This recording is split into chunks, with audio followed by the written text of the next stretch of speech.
देखो आज हम लोग क्या पढ़ने जा रहे हैं। सब्जेक्ट है हिंदी, विषय है हिंदी। हेलो आप ध्यान पूर्वक सुनिए बात करें। क्या पढ़ने जा रहे हैं? हिंदी। हिंदी में चैप्टर नंबर 5 है। क्या है? अध्याय 5। ठीक है। और उसका सब्जेक्ट लाइन क्या है? उसका सब्जेक्ट लाइन क्या है? पतंग। पतंग। ठीक है, बैठ जाओ। सब्जेक्ट क्या है? पतंग। पतंग। Yes sir. देखो बहुत अच्छा है, इसका जो कवि है बहुत अच्छे तरीके से पतंग को वर्णन किया है। क्या किया है? पतंग के बारे में समझाया है। राइट। जीवन में हमें पतंग से सीखनी चाहिए। क्या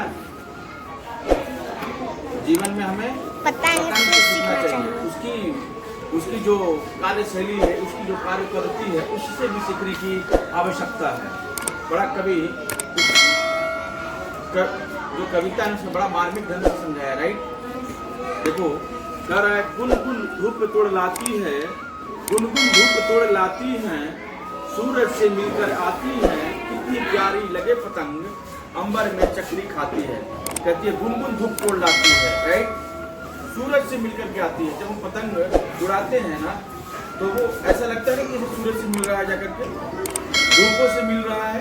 धूप समझ रहे हो, जिसको बहुत देहात में रौदा बोलते हैं कि रौदा उगा हुआ है, यानी धूप उगा हुआ है। राइट है ना। अंबर में चकरी खाती है। अंबर किसको कहा गया है? आकाश को। किसको बोला गया है? आकाश को। आकाश को। तो अंबर में चकरी खाती है, ऊपर को चढ़ जाती है, सर करती करती फिर नील गगन से बतियाती है। कह रहा है इसमें कभी कह रहे हैं कि ऊपर को चढ़ जाती है पतंग। देखते हो जब उड़ाते हैं हम लोग ऐसे करके तो ऊपर को चढ़ जाती है ना पतंग। Yes sir. हवा में है ना। सर करती फिर नील गगन से बतियाती। सरसराता है ना पतंग, एक आवाज आता है ना एक तरह का। जब पतंग उड़ाते होगे तो एक तरह का आवाज आता है उसमें से, आता है ना सरसरा करके। क्योंकि जब हवा से कनेक्टिविटी होता है तो सरसर करके आता है आवाज ना। जैसे पेड़ पौधे, जैसे पत्ती जैसे हवा बहने लगा जोर से तो एक तरह की आवाज आती है। इसी तरीके से पतंग को जब हम लोग उड़ाते हैं आकाश में उसका एक अलग आवाज आता है ना कि नहीं। आवाज आ जाओ। ठीक है। नील गगन से बतियाती है, नील गगन से बतियाती है। नीला आकाश के साथ साथ गगन किसको कहा गया है? गगन किसको बोला गया है? बता रहे लड़की, ये लड़की किसको बोला गया है? गगन। गगन बोला गया है गगन आसमान को, आकाश को, आसमान को नील गगन से बतियाती है। क्योंकि गगन कैसा है? नीला है ना जी। गगन कैसा होता है? नीला होता है ना। Yes sir. बिल्कुल। फिर डोरी के संग इठलाती हैं, ऊपर जाकर मुस्कुराती हैं। कह रहा है डोरी के संग जो है इठलाती हैं। क्या है? देख रहे हो ना क्या है? डोरी के संग जो है इठलाती हैं। इस डोरी से ही कनेक्टिविटी होता है उसका ना पतंग का। तो कह रहा है कि डोरी के संग इठलाती हैं, ऊपर जाकर मुस्कुराती हैं। कह रहा है ना कि डोरी के साथ में जो है ना, गुड मॉर्निंग, डोरी के संग जो है वो क्या करती है? इठलाती हैं, ऊपर जाकर के मुस्कुराती हैं। राइट। Yes sir. जैसे उंगली करे इशारे इधर उधर उड़ जाती है। उंगली की इशारा पर कभी इधर कभी उधर जो है ना उड़ जाती है ना। गुड मॉर्निंग जाओ। ठीक है। कभी इधर कभी उधर उड़ जाती है ना।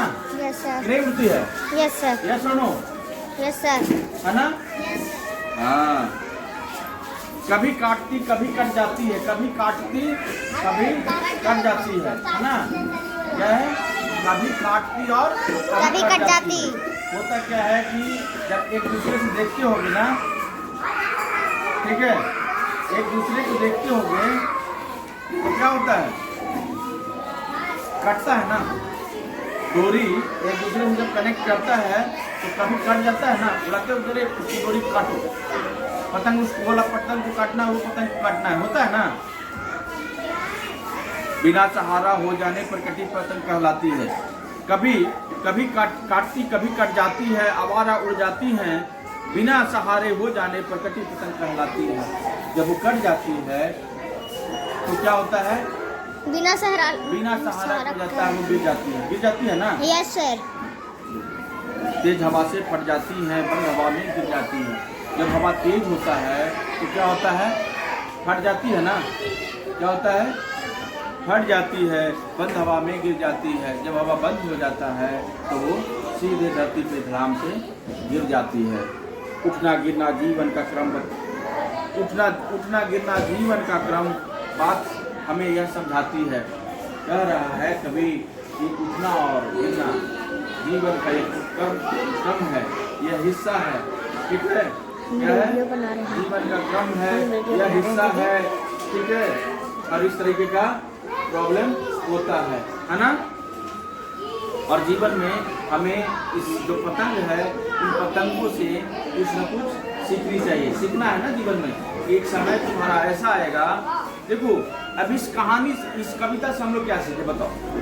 कोई बता सकता है जीवन में कि हम लोग को अगर हम लोग गिरे तो दोबारा हमको उठ करके वो काम करना चाहिए।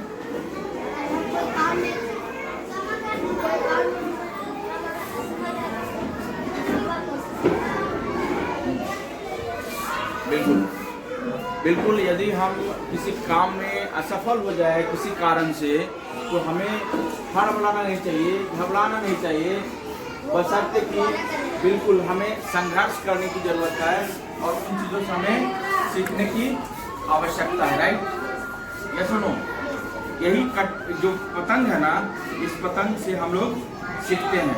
ओके, अब समझ में आ गया? तुम बताओ जी, हेलो, तुम बताओ इससे क्या समझ में आता है? इस जो कविता है, इस कविता के माध्यम से क्या समझ में आया पतंगे से?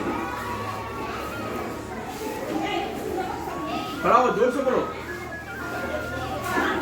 जोर से बोल यार, sound should be clear God. Right, इसमें भी आवाज नहीं आ रहा सर।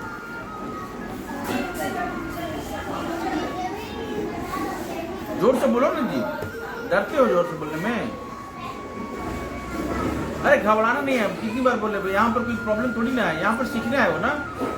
यहाँ उद्देश्य क्या है? सीखना है, इसलिए डरना नहीं है। तुम हमसे 1000 बार पूछो, I will give the answer. Right, ठीक है, बोलो क्या समझी, बताओ, साक्षी को समझाओ। स्मृति, या sorry Smriti, stand up and बताओ इसको, बोलो बोलो बोलो। पतंगे से क्या समझ में आया? हाँ, जोर से बोलो। जब हम कोई काम में असफल हो जाए, हाँ, बार बार कोशिश करना चाहिए। ठीक है, हारना नहीं चाहिए। ठीक है, राइट, ठीक है, क्लोज।